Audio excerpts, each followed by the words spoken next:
எதனால தானியேல் நிமித்தம் அந்த தேசத்துல மாற்றம் தெரியுமா? தானியேல் 6:10 சொல்லுகிறது, தானியேலவென்றால் அந்த பத்திரத்திற்கு ராஜா கையெழுத்து வைத்து விட்டார் என்பதை அறிந்த போதிலும் தன் வீட்டுக்குள்ளே போய் தன் மேலறையிலே எருசலேமுக்கு நேராக பலகணிகள் திறந்திருக்க அங்கே தான் முன் செய்து வந்தபடியே தினம் 3 வேளையும் தன் தேவனுக்கு முன்பாக முழங்கால் படியிட்டு ஜெபம் பண்ணி ஸ்தோத்திரம் செலுத்தினான். தானியேலுக்கு ஒரு பழக்கம் இருந்தது. அந்நிய தேசத்திற்கு கொண்டு வரப்பட்டு விட்டான். சுமார் 1000 மைல் கடந்து, எருசலேமில் இருந்து சுமார் 1000 மைல் கடந்து ஒரு அந்நிய தேசத்திற்கு கொண்டு வரப்பட்டு விட்டான். நான் இப்படி ஆயிட்டேனே, என் வாழ்க்கை இப்படி ஆயிட்டு, நான் அங்கிருந்தா இப்படி இருந்திருப்பேன், இங்க வந்து இப்படி பண்ணிட்டார், ஆண்டவர் ஏன் என்னை கைவிட்டார்? முறுமுறுத்து கொண்டிருக்கவில்லை, சோர்ந்து இருக்கவில்லை, சூழ்நிலைகளை பார்த்தவன் கலங்கி கொண்டிருக்கவில்லை, ஜெபம் பண்ணினான். எருசலேமில் இருந்த பொழுது எப்படி ஜெபித்தாரோ அதே விதமாக இங்கேயும் தானியேல் ஜெபம் பண்ணுகிறார். தினம் 3 வேளை ஜெபம் பண்ணுகிறார். யூதர்களுக்கு ஒரு வழக்கம் உண்டு, எருசலேமுக்கு நேராக அவர்கள் நின்று ஜெபம் செய்வார்கள். அப்படித்தான் தானியேலும் ஜெபம் செய்கிறார். தன் பலகணிகள் திறந்திருக்க, மற்றவர்கள் என்னை பார்த்தால் என்ன, யார் என்னை பரிகாசம் பண்ணினால் என்ன, யார் என்னை கேவலமாய் பேசினால் என்ன, என் தேவனுக்கு முன்பாக நான் முழங்காலிலே நிற்கிறேன் என்று சொல்லி அவர் முழங்கால் படியிட்டு தேவனை நோக்கி ஜெபம் பண்ணி ஸ்தோத்திரம் செலுத்தினார் என்று வேதம் சொல்லுகிறது. தினம் 3 வேளை ஜெபிக்கிற பழக்கம், ஜெபம் பண்ணுகிற ஒரு வாலிபன் தானியேல். அவர் ஜெபித்தபடியினால் தேசம் மாறினது. அவர் ஜெபித்தபடியினால் சூழ்நிலை அவரை மாற்ற முடியவில்லை. அந்நிய தேசத்தில் வந்தும் அவர் ஜெபம் பண்ணினார். ஸ்கூல்ல நல்லா நான் ஜெபம் பண்ணேன், காலேஜில் வந்து ஜெபத்தை விட்டு விட்டேன் என்றால் நீ மனம் திரும்ப வேண்டும். உன்னிடத்திலே தான் தவறு இருக்கிறது. நீ சூழ்நிலைகளை சொல்லிக் கொண்டிருக்கிறாய். என் கல்லூரி சரியில்லை, என் கல்லூரி சூழ்நிலை சரியில்லை, என் விடுதி சரியில்லை, அங்கே இருக்கிற மாணவர்கள் மாணவிகள் சரியில்லை, இங்கே சூழ்நிலை சரியில்லாதபடியால் ஜெபிக்க முடியவில்லை என்று நீ சொல்லிக் கொண்டிருந்தால் நீ இன்றைக்கு மனம் திரும்ப வேண்டும். ஒரு புறஜாதி தேசத்திலே, கர்த்தருக்கும் இந்த தேசத்திற்கு சம்பந்தம் இல்லாத ஒரு தேசத்திலே தானியேல் தினம் 3 வேளை ஜெபம் பண்ணுகிறான். வாலிபன் ஜெபம் பண்ணுவதிலே உறுதியாயிருந்தான், தேவனோடு பேசுவதிலே உறுதியாயிருந்தான், தேவனுக்கும் தனக்கும் உள்ள தொடர்பிலே அவன் சரியாக இருந்தான். சாக்கு போக்கு சொல்லவில்லை. நீ சாக்கு போக்கு சொல்லிக் கொண்டிருக்கிறாய். நீ பாவம் செய்ததற்கு ஒரு சாக்கு போக்கு சொல்லிக் கொண்டிருக்கிறாய். நீ விழுந்து போனதற்கு ஒரு சாக்கு போக்கு சொல்லிக் கொண்டிருக்கிறாய். நண்பர்களையும் சூழ்நிலைகளையும் சாக்கு போக்கு சொல்லிக் கொண்டிருக்கிறாய். தவறு செய்தது நீ. உன் ஜெபத்தை விட்டு விட்டாய், முழங்காலை விட்டு விட்டாய், தேவனுக்கு கொடுக்க வேண்டிய நேரத்தை கொடுக்காதபடியினால் அந்த வீழ்ச்சி வந்தது. இன்னைக்கு மறுபடியும் உன் முழங்காலை பலப்படுத்து. மறுபடியும் உன் ஜெப நேரத்தை ஆண்டவருக்கு ஒப்பு கொடுத்து நெல். மறுபடியும் கர்த்தருக்கு முன்பாக போய் முழங்காலிலே நிற்க இன்றைக்கு உன்னை அர்ப்பணித்துக் கொள். தானியேல் கர்த்தருக்கு முன்பாக முழங்கால் படியிட்டு ஜெபம் பண்ணினார். அப்படி அவர் ஜெபித்ததுனால தேசத்திலேயே ஒரு பெரிய மாற்றம். ராஜா அவனை கண்டு பயப்படும்படியான மாற்றம். தானியேலின் தேவனே தேவன், அவர் ஜீவனுள்ளவர் என்பதாக சொல்லுவதை நாம் பார்க்கிறோம். எனக்கு அன்பானவர்களே, நீங்கள் ஜெபிக்கும் போது உங்களுடைய கல்லூரி எப்படிப்பட்டதா இருந்தால் அங்குக்குள் மாற்றம் வரும். இங்கிலாந்து தேசத்தில் அநேக ஆண்டுகளுக்கு முன்பாக ஒரு ராணி ஆட்சி செய்து வந்த, இங்கிலாந்து ராணி மேரி என்பது அவருடைய பெயர். என்ன பேர் சரித்திரம் அவளுக்கு கொடுத்த தெரியுமா? பிளட்டி மேரி, ரத்த வெறி பிடித்த மேரி. அந்த ராணிக்கு பெயரே அதுதான், ரத்த வெறி பிடித்த மேரி, பிளட்டி மேரி. அவளை கண்டால் எல்லாரும் பயப்படுவார்கள். யாரை கண்டும் அவளுக்கு பயம் இல்லை. தன்னுடைய ராணுவத்தை வைத்து எதையும் உலகத்திலே சாதிக்கலாம் என்று இருந்தவள். ஒரு முறை ஒருத்தர் சமயம் அவரிடத்தில் கேட்டார்கள், நீங்கள் யாருக்குமே பயப்படுவதில்லையா என்பதாக. அவள் சொன்னாள், என்னுடைய தேசம், என் தேசத்தினுடைய ராணுவம், எனக்கு இருக்கிற அதிகாரம், அதை வைத்து நான் ஒருவருக்கும் பயப்படுவதில்லை. ஆனால் ஒரு ஆளுக்கு நான் பயப்படுகிறேன் என்று சொன்னாள். ஒரு ஆளுக்கு பயப்படுறீங்களா? ஒரு தேசத்தை கண்டு பயப்படாத நீங்கள் ஒரு ஆளை கண்டு பயப்படுகிறீர்களா என்று கேட்டபோது அவள் சொன்னாள், ஜான் நாக்ஸ் என்கிறவனுடைய முழங்காலுக்கு நான் பயப்படுகிறேன். அந்த ராணி சொன்ன வார்த்தை. வாலிப நாட்களிலே முழங்காலிலே நின்று ஸ்காட்லாந்து தேசத்தின் எழுப்புதலுக்காக இரவு பகலாக ஜெபித்தவன் ஜான் நாக்ஸ் என்கிற வாலிபன். அந்த இரத்த வெறி பிடித்த ராணி சொன்னாள், எந்த ராணுவத்திற்கும் பயப்படாத நான் அந்த ஜான் நாக்சனுடைய முழங்காலுக்கு பயப்படுகிறேன் என்று சொன்னாள். அவனுடைய ஜெபத்திற்கு முன்பாக நான் நடுங்குகிறேன் என்பதாக சொன்னாள். ஒரு தேசத்தினுடைய ராணியை கூட நடுங்க பண்ணுவது முழங்கால் ஜெபம். தானியேலுடைய ஜெபம் பாபிலோன் தேசத்திலே பெரிய மாற்றத்தை கொண்டு வந்தது. தானியேலை போல ஜெபிக்க நம்ம அர்ப்பணித்துக் கொள்ள வேண்டும். இதுவரை எப்படி இருந்தாலும் இன்று முதல் உங்களுடைய முழங்காலை தேவனுக்கு முன்பாய் முடக்கி தானியேலை போல ஜெபிக்க உங்களை அர்ப்பணித்துக் கொள்ள வேண்டும் என்று கர்த்தர் விரும்புகிறார். ஒரு நாள் ஒரு கல்லூரி வாலிபனோடு நான் பேசிக் கொண்டிருந்தேன். அவருடைய ஆவிக்குரிய அனுபவத்தை எல்லாம் அந்த வாலிப தம்பி சொல்லி கொண்டிருந்தார். நான் கேட்டேன், நீ எப்ப ஜெபம் பண்ணுவீங்க, எவ்வளவு நேரம் ஜெபம் பண்ணுவீங்கன்னு கேட்டேன். நான் அண்ணே அதிகாலையில் எழும்பி ஜெபம் பண்ணுவேன் அப்படின்னு சொன்னார். இருட்டோட எழும்பி ஜெபம் பண்ணுவேன். எவ்வளவு நேரம் ஜெபம் பண்ணுவீங்க அப்படின்னு கேட்டேன். அவர் சொன்ன பதில் எனக்கு ரொம்ப ஆச்சரியம், மறக்க முடியாது. அந்த வாலிப தம்பி என்ன பதில் சொன்னார் தெரியுமா? ஆண்டவர் என்னோடு பேசும் வரைக்கும் நான் ஜெபம் பண்ணுவேன். தினம் அதிகாலை எழும்பி ஜெபம் பண்ணுவேன். ஆண்டவர் என்னோடு பேசும் வரைக்கும் நான் ஜெபம் செய்வேன். என் ஜெபத்திற்கு பதில் அவர் தரும் வரைக்கும் நான் ஜெபம் பண்ணுவேன். எவ்வளவு நேரம் ஆகும் அப்படின்னு கேட்டேன். சில நாள் 2 மணி நேரம், சில நாள் 3 மணி நேரம், சில நாள் 1 மணி நேரம் முழங்காலிலே தேவ சமூகத்தில் நிற்பேன். கல்லூரியிலே படித்துக் கொண்டிருந்த ஒரு வாலிப தம்பி, ஒரு தானியேல்.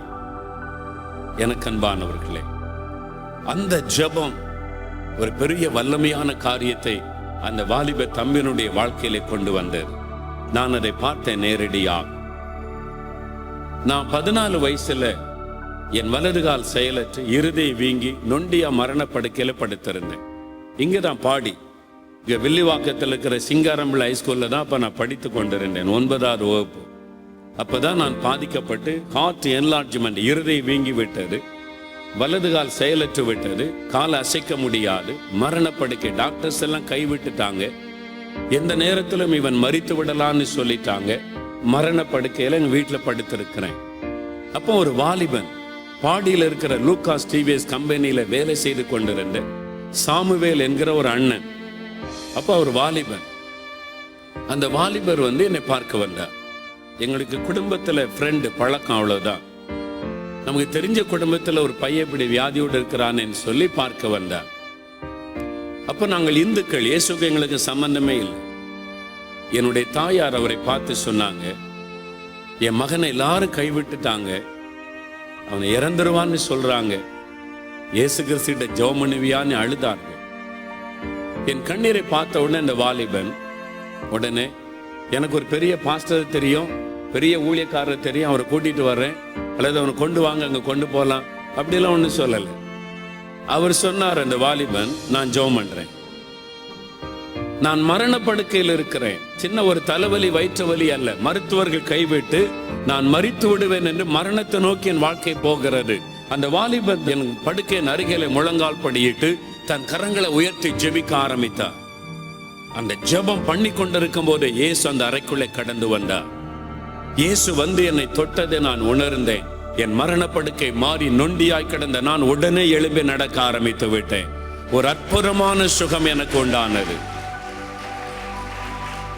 யாரை கொண்டு ஆண்டவர் இந்த அற்புதத்தை செய்தார்? பிரபலமான ஒரு ஊழியக்காரனை கொண்டு அல்ல, ஒரு பாஸ்டரை கொண்டு அல்ல, ஒரு மிஷனரியை கொண்டு அல்ல, ஒரு தீர்க்கதரிசியை கொண்டு அல்ல, ஒரு கம்பெனியிலே வேலை செய்து கொண்டிருந்த ஒரு வாலிபன், ஒரு தானியேல். அவரை கொண்டுதான் இயேசு எனக்கு இந்த அற்புதத்தை செய்தார்.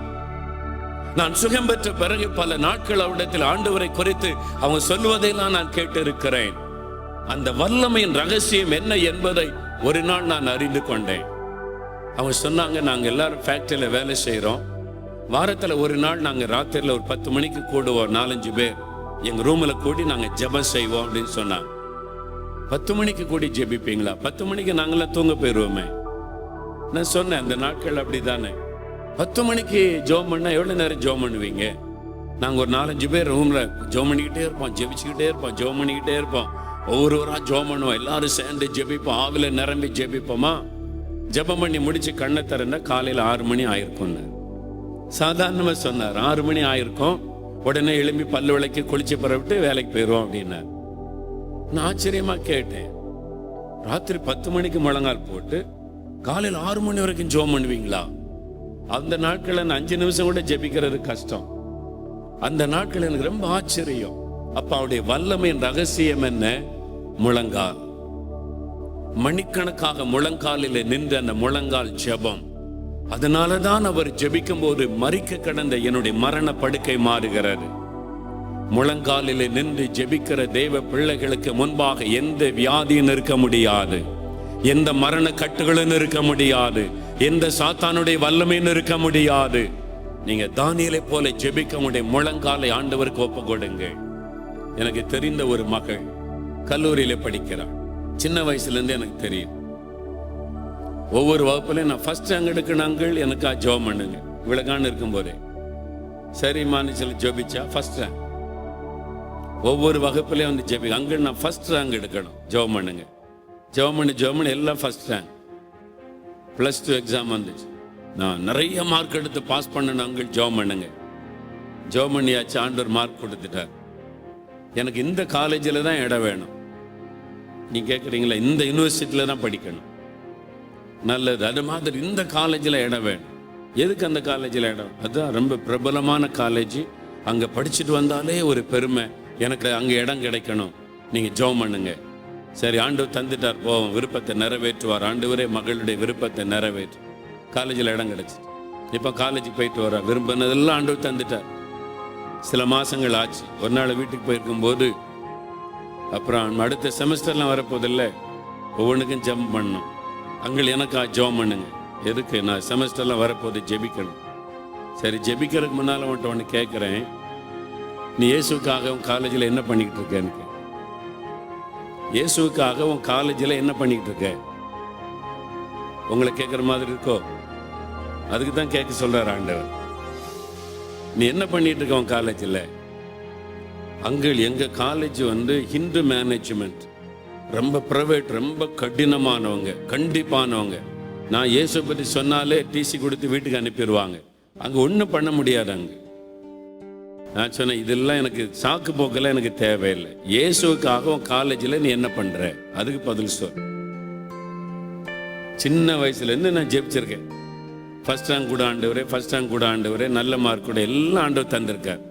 உனக்கு ஃபர்ஸ்ட் ரேங்கு, மார்க்கு, இந்த காலேஜில் இடம் இவ்வளோ தந்து உன்னை இவ்வளோ உயர்த்தி வச்சிருக்கிற ஆண்டவருக்காக நீ என்ன பண்ணுற? நீ ஒன்றுமே பண்ணலன்னா உன்னை ஆசீர்வதிக்கிறதுக்காக நான் ஏன் ஜெபம் பண்ணணும் அப்படின்னு கேட்டேன். என்னங்கள் இப்படி சொல்றீங்க?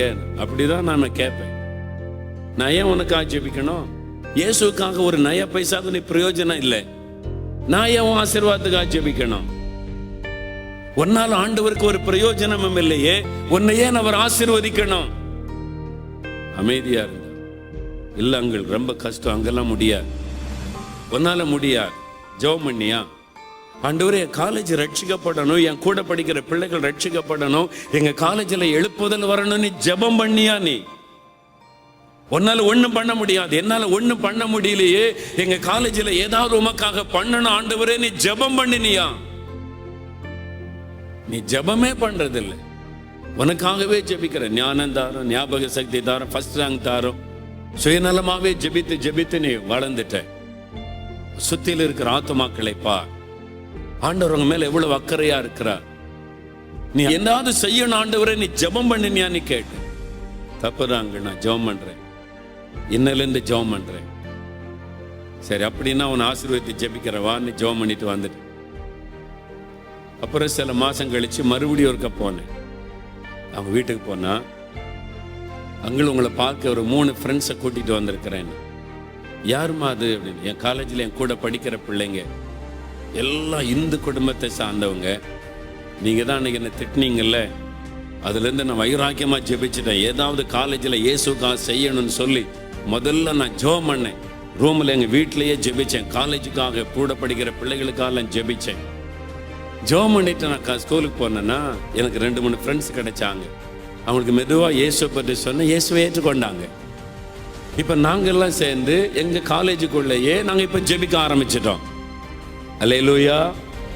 ஜெபம் பண்ணவே முடியாதுன்னு சொன்னவா இப்போ என்ன சொல்கிறா? நாங்கள் ஜெபிக்கிறோம் எங்கள் கேம்பஸில். இப்போ நிறைய இந்து பிள்ளைகள் ரட்சிக்கப்பட்டிருக்கிறாங்க. இதில் 3 பிள்ளைகள் இயேசுவை ஏற்றுக்கொண்டு ரட்சிக்கப்பட்டு ஞானஸ்தானமே எடுத்துட்டாங்க. அவங்கள கூட்டிட்டு வந்திருக்கிறாங்க. அவங்கள்ட்ட பேசுங்கன்னு கூட்டிக் கொண்டு 3 ஆத்மாவை நிறுத்தி இருக்கிறாங்க. நீங்க என்ன பண்றீங்க? நீங்க என்ன பண்றீங்க? உங்க காலேஜில், உங்க யூனிவர்சிட்டியில் ஆண்டவருக்காக என்ன பண்றீங்க? ஜெபம் பண்ணுங்க. முதல்ல தானியேல் ஜெபம் தான் பண்ணினார். முதல்ல ஜெபம் பண்ணுங்க. உங்களுடைய காலேஜுக்காக, உங்க வகுப்புக்காக, உங்களுடைய காலேஜில் படிக்கிற, உங்களோட படிக்கிற அந்த மாணவ மாணவிகளுக்காக பாரம் எடுத்து ஜெபம் பண்ணுங்க. கருத்தா ஜெபம் பண்ணுங்க. உங்களை கொண்டு தேவன் பெரிய காரியத்தை செய்வார். நீங்க முதல்ல ஜெபம் பண்ண ஆரம்பிங்க. அப்புறம் என்ன நடக்குன்னு பாருங்க. இன்றையிலிருந்து ஜெபம் பண்ணுங்க. உங்களுடைய வகுப்பில் இருக்கிற எல்லா பிள்ளைகளுக்காக ஜெபிங்க. உங்களுடைய கல்லூரிக்காக விசேஷமா ஜெபம் பண்ணுங்க. நீங்க வேலை செய்கிற இடத்துக்காக ஜெபிங்க. இன்றையிலிருந்து தானியேலை போல ஜெபிக்க ஒப்பு கொடுங்க. இயேசு எப்படி ஜெபித்தார் தெரியுமா? மார்க் 1:35 சொல்லுகிறாரு, அவர் அதிகாலையில் இருட்டோடு எழுந்து புறப்பட்டு வனாந்தரமான ஒரு இடத்திற்கு போய் ஜெபம் பண்ணினார். அதிகாலையில இயேசு ஜெபிக்கிறார், வனாந்தரத்துல போய் ஜெபிக்கிறார். மத்தேயு 14:23 வாசித்தால், சாயங்காலமான போது ஒரு மலையின் மீது ஏறி இயேசு அங்கே ஜெபம் பண்ணி கொண்டிருந்தாராம் சாயங்காலத்துல. லூக்கா 6:12 சொல்லுகிறாரு, அவர் அந்த நாளிலே மலையின் மீது ஏறி இரவு முழுவதும் ஜெபித்து கொண்டிருந்தாராம். பாத்தீங்களா, இயேசுடைய வாழ்க்கை ஒரு ஜெபம். அதிகாலையில ஜெபிக்கிறார், மாலையில ஜெபிக்கிறார், இரவெல்லாம் ஜெபம் செய்கிறார். ஜெபம். 72வது வருஷம் ஆண்டவர் கிருபையா என்னை ரட்சித்தார். அப்ப நான் பொன்னேரியில ஒரு கவர்மெண்ட் காலேஜில் படிச்சுக்கிட்டு இருந்தேன். அங்கதான் ஆண்டவர் என்னை ரட்சித்தார்.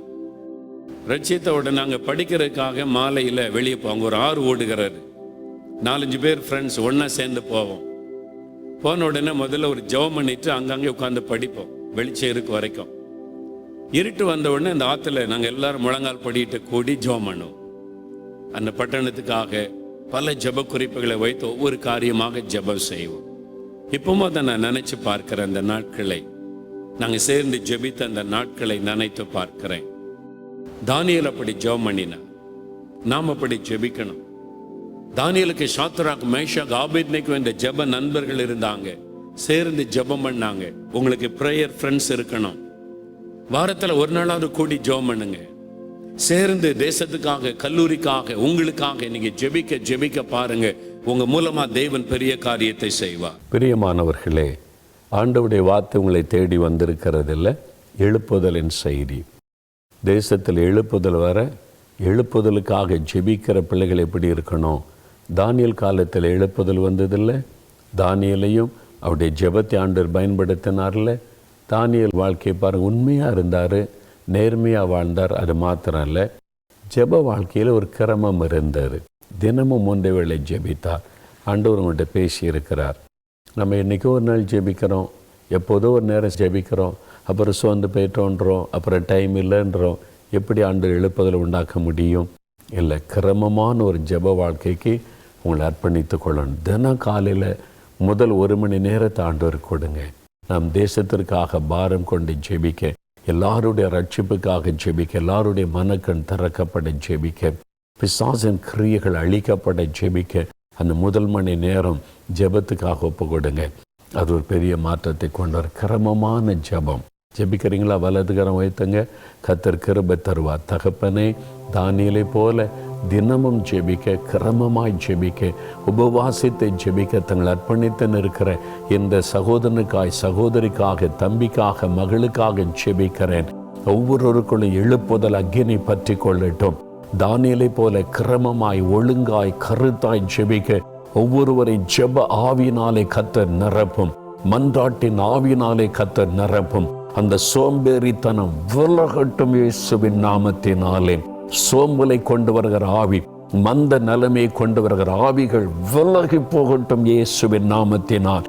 ஒவ்வொருவருக்குள்ளும் எழுப்புதல் அக்கினி பற்றி எறிவதாக, எழுப்புதலுக்காக ஜெபிக்க தூண்டுவீராக, தேசத்திற்காக ஜெபிக்க, கருத்தாய் ஜெபிக்க, உபவாசித்தை ஜெபிக்க கிருபை தாரும்.